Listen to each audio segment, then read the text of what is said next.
देखिए यहाँ पर हम लोग श्री गणेश कर रहे हैं। क्लास 10th का एक नया चैप्टर है त्रिकोणमिति। ठीक है, नया चैप्टर क्या है? चैप्टर बहुत समझा हुआ है, पहचाना हुआ है और बहुत ज़्यादा चिर परिचित है। मतलब इसमें बोर्ड के लिए बहुत ही महत्वपूर्ण है। बोर्ड के लिए इसमें ज़्यादा क्वेश्चन बनते हैं और लगभग ये 10 से 12 नंबर का आपका बोर्ड में इस चैप्टर से आता है। ठीक है, तो यहाँ पर जो चैप्टर पहला है, 2 चैप्टर है, एक त्रिकोणमिति का परिचय और एक है उनके अनुप्रयोग। अनुप्रयोग का मतलब यह है कि कहाँ पे प्रयोग किया जाता है। तो सबसे बड़ी बात यह है कि त्रिकोणमिति शब्द आया कहाँ से, इसके बारे में बताया गया है। ये त्रिकोणमिति जो शब्द है ये ग्रीक शब्द ट्राई जिसका अर्थ है 3 और गॉन जिसका अर्थ है भुजा, मैट्रोन जिसका अर्थ है माप से हुई है। मतलब त्रिकोणमिति शब्द की उत्पत्ति कहाँ से हुई है? ग्रीक शब्द जो ट्रिग्नोमेट्री होता है, इस तरीके से लिखा जाता है ट्रिग्नोमेट्री। ठीक है, यहाँ ट्राई का मतलब है 3, गॉन का मतलब है माप, गॉन का मतलब है यहाँ पे भुजा और मेट्री का मतलब है माप। ठीक है, ये 3 शब्दों से मिलकर इसका ट्रिग्नोमेट्री शब्द की रचना हुई। मतलब 3 भुजाओं वाली आकृति की माप के लिए हम लोग ट्रिग्नोमेट्री का उपयोग करते हैं। ठीक है, त्रिकोणमिति में एक त्रिभुज की भुजाओं और कोणों के बीच के संबंध का अध्ययन किया जाता है। मतलब एक त्रिभुज दिया रहेगा, उसकी कोण और भुजाओं के बीच जो संबंध होता है उसके बारे में हम लोग अध्ययन करते हैं। एक त्रिभुज प्राचीन काल में त्रिकोणमिति पर किए गए कार्य का उल्लेख मिस्र और बेबीलोन में मिलता है। प्राचीन काल में खगोल विधि त्रिकोणमिति का प्रयोग पृथ्वी से तारों और ग्रहों की दूरियां मापने में करते थे। आज भी इंजीनियरिंग और भौतिक विज्ञान में प्रयुक्त अधिकांश प्रौद्योगिकी उन्नत विधियां त्रिकोणमितीय संकल्पनाओं पर आधारित हैं। मतलब जो जैसे खगोल शास्त्री जो होते हैं, इसका प्रयोग पृथ्वी से तारों के बीच की दूरियां मापने में करते थे। आज भी फिजिक्स में हम लोग जैसे रडार वगैरह आ रहे हैं, कहाँ पे ट्रेस करना है, किस एंगल से हमको मतलब गोला फेंकने हैं या कोई प्लेन कितने एंगल पे उड़ रहा है, क्या करना है, तो इन सब चीज़ों में बड़ी बड़ी जगहों पर त्रिकोणमिति का उपयोग किया जाता है। यहाँ पर त्रिकोणमिति का सिर्फ परिचय मात्र है। ठीक है, इससे आगे जब आप क्लास 11th या 12th में पढ़ोगे तो थोड़ा इससे स्टैंडर्ड बढ़ा दिया जाता है। लेकिन इसका जो अनुप्रयोग होता है, मेन चीज़ यही होती है कि इंजीनियरिंग और भौतिक विज्ञान में प्रयोग किया जाता है। पृथ्वी से तारों के बीच की दूरी के लिए इसका प्रयोग किया जाता है, यानी कि बहुत व्यापक उपयोग है इसका। इस अध्याय में हम एक समकोण त्रिभुज की भुजाओं के कुछ अनुपात और उसके न्यून कोणों के सापेक्ष अध्ययन करेंगे, जिन्हें कोणों के त्रिकोणमितीय अनुपात कहते हैं। ठीक है, अब इसमें जो आगे बात आती है त्रिकोणमितीय अनुपात क्या होता है, तो ये ट्रिग्नोमेट्री समझ में आ गई क्या होता है। ट्रिग्नोमेट्री का ट्राई का मतलब होता है 3, ठीक है, गॉन का मतलब भुजा, मेट्री का मतलब माप। 3 भुजाओं वाली आकृति की माप ट्रिग्नोमेट्री के अंतर्गत किया जाता है। ट्रिग्नोमेट्री का पूरा वो हो गया। ये आपकी किताब में भी लिखा हुआ है और हिंदी में इसको कहते हैं त्रिकोणमिति। इसके बारे में हम लोग डिटेल से आगे बढ़ेंगे। अगला हम लोग बोलेंगे त्रिकोणमितीय अनुपात किसे कहते हैं। त्रिकोणमितीय अनुपात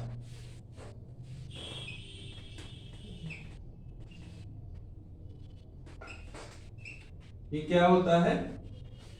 कोणों में अभी जो बताया हमने कि समकोण त्रिभुज की भुजाओं के कुछ अनुपातों को, ध्यान कीजिए, समकोण त्रिभुज की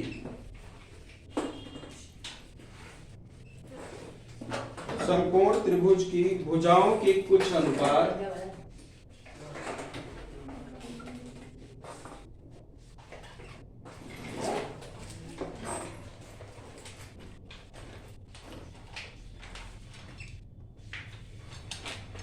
का उसके न्यून कोण के सापेक्ष का उसके न्यून कोण के सापेक्ष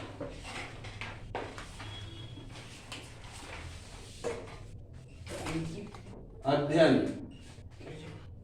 त्रिकोणमितीय अनुपात कहलाता है।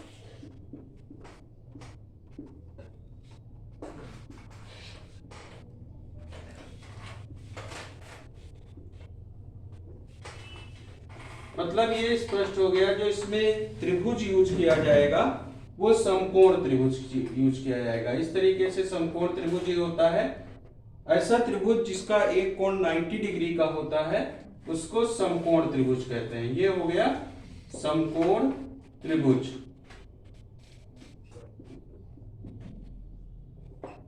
ये समकोण त्रिभुज बना है जिसमें 90 डिग्री के सामने की भुजा, जैसे ये दीवार है, ये जो बना हुआ है एंगल 90 डिग्री का बना है, जो 90 डिग्री के सामने की भुजा होती है उसको कर्ण कहते हैं, ठीक है। और इससे जो लगी हुई ये भुजा होती है इसको आधार कहते हैं, और ऊंचाई को लंब कहा जाता है, ठीक है। तो ये त्रिभुज की मतलब समकोण त्रिभुज में 3 भुजाएं होती हैं, जिसमें 90 डिग्री के सामने की भुजा कर्ण कही जाती है, और उससे लगी हुई आधार कही जाती है, और लंब। आधार और कर्ण बदलते रहते हैं ड्यू टू आप कहां से देख रहे हैं। जैसे हम ऊपर बैठ के नीचे की तरफ देखेंगे, जहां से हम देखेंगे वो आधार हो जाएगा। जैसे हम यहाँ खड़े हुए हैं तो हमारा आधार क्या हो गया, ये हमारे जो जहां पे एंगल हो गया, तो हमारा आधार का मतलब क्षैतिज रेखा, ठीक है। लंब का मतलब ऊर्ध्वाधर रेखा, ठीक है। ये चीज इतना समझ लीजिए। मान लिया कि कोई आदमी ऊपर बैठ के नीचे की तरफ देख रहा है तो उसके लिए आधार क्या हो जाएगा, बदल जाएगा, लंब ये हो जाएगा। तो आधार और लंब आपस में बदलते रहते हैं। कंडीशन क्या होती है कि कहां से किस सापेक्ष देखा जा रहा है, एंगल कहां से बन रहा है, ठीक है। और इसमें जो कर्ण होता है, कर्ण की पहचान होती है 90 डिग्री के सामने की भुजा को कर्ण कहते हैं। इसी समकोण त्रिभुज में कोण और भुजाओं के जो अनुपात होते हैं उसको त्रिकोणमितीय अनुपात कहा जाता है। इसको लिख लीजिए, फिर आगे बढ़ते हैं।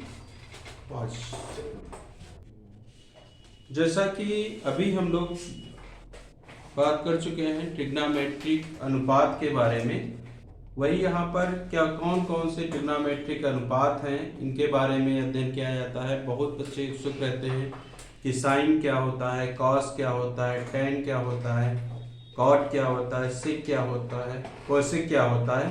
तो ये जितने भी साइन, कॉस, टेन, कॉट, सेक और कोसेक होते हैं ये सभी ट्रिग्नोमेट्रिक रेशियो कहे जाते हैं, ट्रिग्नोमेट्रिक अनुपात कहे जाते हैं, ठीक है। तो ट्रिग्नोमेट्रिक अनुपात के लिए संकल्पना हम लोग करते हैं, एक समकोण त्रिभुज से ही करते हैं। इसकी शुरुआत समकोण त्रिभुज से ही होती है। जैसे मान लिया ये समकोण त्रिभुज है ABC, ठीक है। ABC में कोण B क्या है, ये समकोण है, कोण B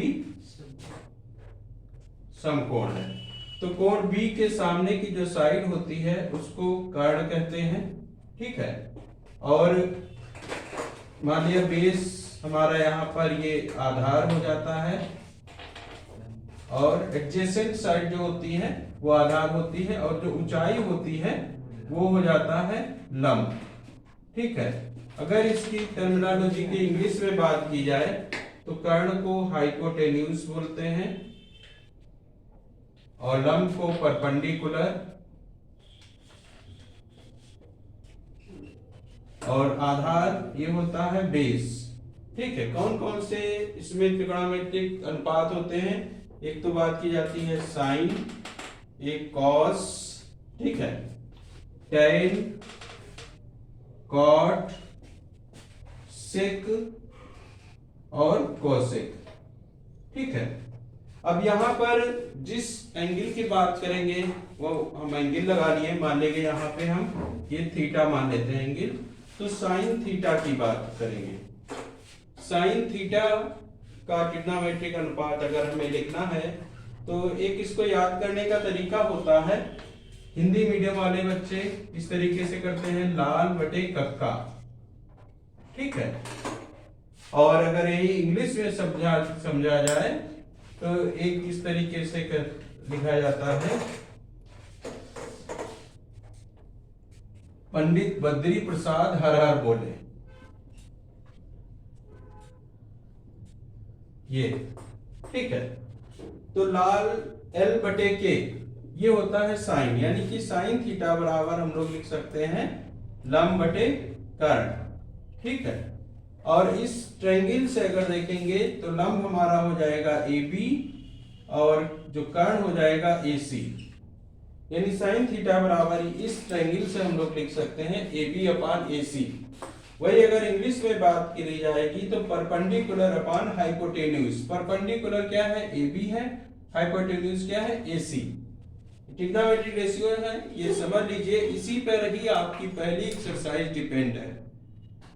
आपको साइन थीटा कॉस थीटा के मान दिए गए होंगे, उसमें निकालना होगा कि एंगल क्या है, या रेशियो दिए रहेंगे तो निकालना होगा एंगल क्या है। तो पहली जो एक्सरसाइज है, मेन चीज हमारा फोकस एक्सरसाइज के ऊपर है कि क्या उससे रिलेटेड हो सकता है, कैसे संबंधित क्वेश्चन आ सकते हैं, तो उसके बारे में किया जाता है। तो यहाँ साइन थीटा बराबर लंब बटे कर्ण हो गया। कॉस थीटा, अब जो कि एंगल हम थीटा मान चुके हैं तो इसकी बात करेंगे।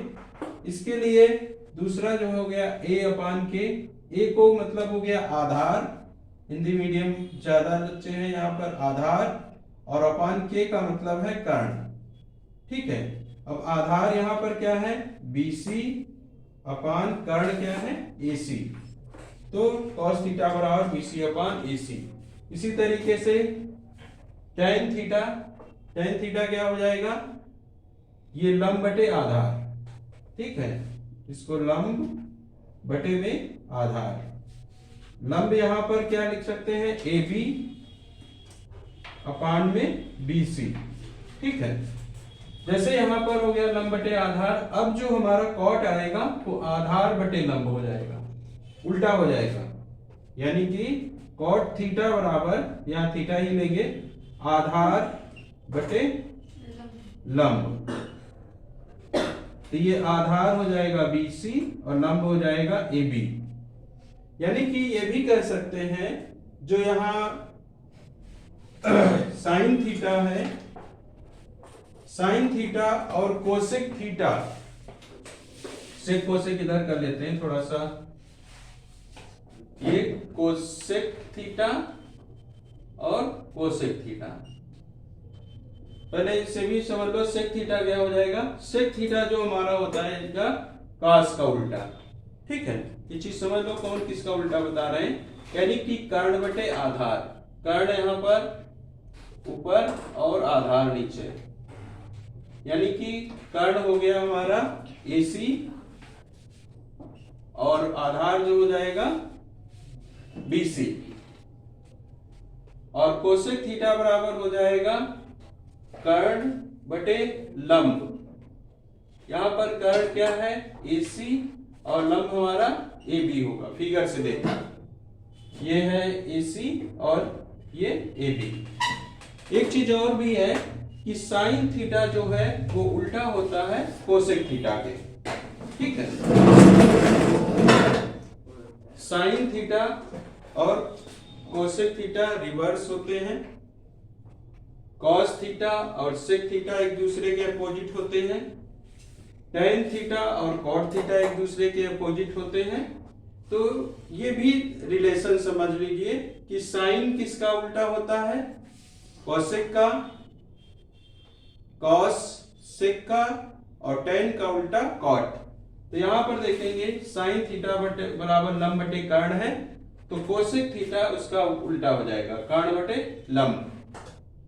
या इस टेबल से समझ लेंगे, साइन थीटा लंब बटे कर्ण, तो कोसेक थीटा कर्ण बटे लंब। और कॉस थीटा आधार बटे कर्ण, तो सेक थीटा कर्ण बटे आधार। जो टेन थीटा होता है, टेन लंब बटे आधार होता है, टेन का उल्टा कॉट, तो आधार बटे लंब। ये एक दूसरे के इनवर्स प्रोपोर्शनल होते हैं, इन्हीं को इनवर्स प्रोपोर्शनल कहते हैं। इसको आप लोग वीडियो के माध्यम से लिख लेना, नहीं तो ऊपर दिख रहा है। इनवर्स प्रोपोर्शनल जो होते हैं उनको लिख दे रहे हैं। Sine theta is equal to होता है 1 अपान कोसेक थीटा, और cos theta is equal to होता है 1 अपान सेक थीटा, और tan theta is equal to होता है 1 अपान कॉट थीटा। ये इनवर्स प्रोपोर्शनल होते हैं। ठीक, हम 1 साइन थीटा को 1 अपान कोसेक थीटा कर सकते हैं, कॉस थीटा को 1 अपान सेक थीटा लिख सकते हैं, टेन थीटा को 1 अपान कॉट थीटा लिख सकते हैं। दो फार्मूले इसमें और होते हैं, एक होता है sine theta upon cos theta बराबर हम लोग टेन थीटा लिखते हैं, और cos theta upon sine theta को हम लोग लिखते हैं कॉट थीटा।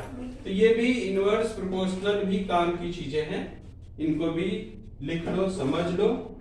ठीक है, तो इसमें कुछ ये टर्मिनोलॉजी है, इनको आज जब भी आप लोग दिमाग में बैठाने का प्रयास करो, ये चीज याद करने का प्रयास करो। लाल बटे कक्का से कैसे हम लोग लंब बटे कर्ण, आधार बटे कर्ण, लंब बटे आधार पढ़ सकते हैं। और उसको इंग्लिश मीडियम वाले जो बच्चे हैं, परपेंडिकुलर अपान hypotenuse, base upon hypotenuse, perpendicular अपान बेस। फिर यहां से कॉट का उल्टा हो जाएगा, बेस अपान परपेंडिकुलर, हाइपोटेन्यूज अपान बेस, हाइपोटेन्यूज अपान परपेंडिकुलर। ठीक है, इसको याद करने का तरीका पंडित बद्री प्रसाद हर हर बोले, और ये लाल बटे कक्का। मतलब जो रेशियो हमें याद करने के लिए ये टर्मिनोलॉजी बना ली गई, इससे आप भूलेंगे नहीं। अब थीटा यहाँ पर कुछ नहीं है, थीटा एंगल है। थीटा की जगह पर आप ए बी सी भी ले सकते हो। जैसे मान लिया ये सी एंगल है, तो इसको आप सी भी लिख सकते हो, साइन सी। ठीक है, इसको लिख सकते हैं साइन ए, अगर ये एंगल की बात की जाएगी। ठीक है, तो इस तरीके से ये आज स्टार्टिंग ट्रिग्नोमेट्रिक अनुपात की कर रहे हैं। इसमें इससे रिलेटेड जो एक्सरसाइज है 7A, उसको कल पढ़ाएंगे। इसमें बहुत अच्छे अच्छे क्वेश्चन बनते हैं, क्योंकि ये बोर्ड परीक्षा में बहुत पूछी जाती है और बहुत काम की एक्सरसाइज है, इसलिए कंटिन्यू बने रहे आप लोग। Thank you, all the best.